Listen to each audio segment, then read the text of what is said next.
Hello नमस्कार दोस्तों, मेरी कहानियाँ चैनल पर आपका बहुत बहुत स्वागत है। दोस्तों, कहानी का पूरा आनंद लेने के लिए वीडियो को लास्ट तक जरूर देखें। अगर कहानी पसंद आए तो कृपया चैनल को सब्सक्राइब जरूर करें और वीडियो को लाइक करें। तो चलिए दोस्तों, कहानी शुरू करते हैं। कार्तिक पूरी तरह से टूट चुका था। हवस की आग ने उसे जला दिया था। अब उसकी ज़िंदगी अगले कई साल जेल की सलाखों के पीछे गुजरेगी।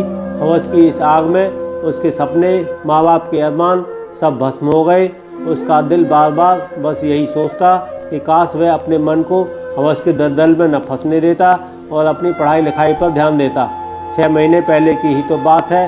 कल्पना गुमला से रांची आई थी। कार्तिक की उससे कॉलेज में जान पहचान हुई थी, जो धीरे धीरे दोस्ती में बदल गई थी। कार्तिक कल्पना के साथ कभी फिल्म देखने जाता तो कभी पार्क में घूमने। कल्पना हर बात में, हर काम में उसका साथ देती थी। गाँव से आई कल्पना भोली भाली लड़की थी। कार्तिक उसकी हर इच्छा पूरी करता था। मोटरसाइकिल से घुमाना, सिनेमा दिखाना, होटल में खिलाना, गिफ्ट देना, सब कुछ। पर उसके मन में कभी भी कल्पना के प्रति प्यार नहीं था। वह तो उसके गदराए बदन का मजा लेना चाहता था, पर शायद कल्पना इसे प्यार समझने लगी थी। जब कार्तिक को लगा कि कल्पना उसके प्रेम जाल में फंस चुकी है, तो उसने धीरे धीरे अपने पैर फैलाने शुरू किए। पहले हाथों से छूना, फिर चूमना, गले लगाना और धीरे धीरे सब कुछ। यहाँ तक कि पार्क के कोने में उसने कल्पना के साथ हर तरह का शारीरिक सुख भोग लिया था।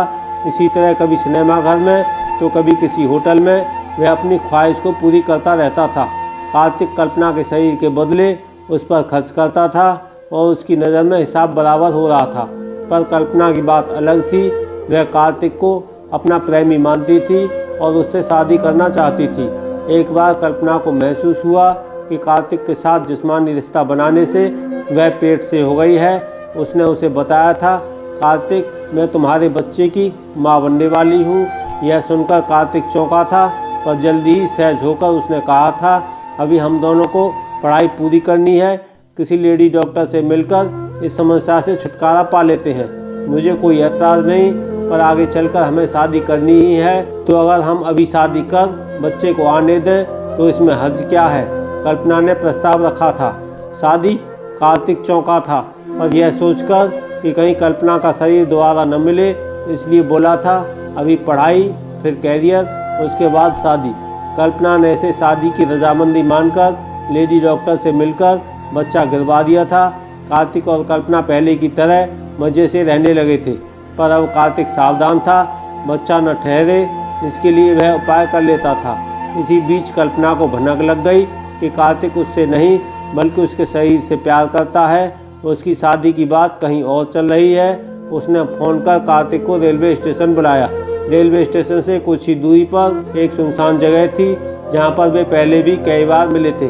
कार्तिक ने वहां झाड़ियों के पीछे उसके साथ जिस्मानी रिश्ते भी बनाए थे। कार्तिक मन में जिस्मानी सुख पाने की उमंग लिए वहाँ जा पहुँचा।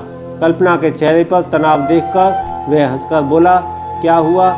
फिर लेडी डॉक्टर के पास चलना पड़ेगा क्या? और अब तो हम काफ़ी संभल कर चल रहे हैं। सीरियस हो जाओ कार्तिक, तुम मुझसे शादी करोगे ना? कल्पना ने उदास होकर पूछा था। पागल हो रही हो? अभी शादी की कैसे सोच सकते हैं हम? कार्तिक जोश में आकर बोला था।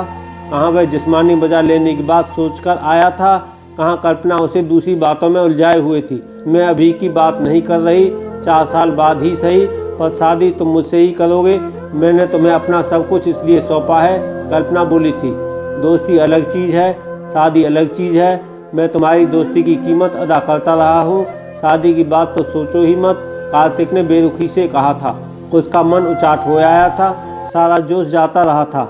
मैं अपना सब कुछ तुम्हें तुम्हारी कीमत के चलते नहीं, प्यार के चलते सौंपती रही, लेकिन मुझे नहीं पता था कि तुम मेरे प्यार को पैसे से तोड़ रहे हो। पर अगर तुम प्यार को पैसे से खरीद रहे थे तो मैं भी अपने प्यार को ताकत के बल पर पालूंगी।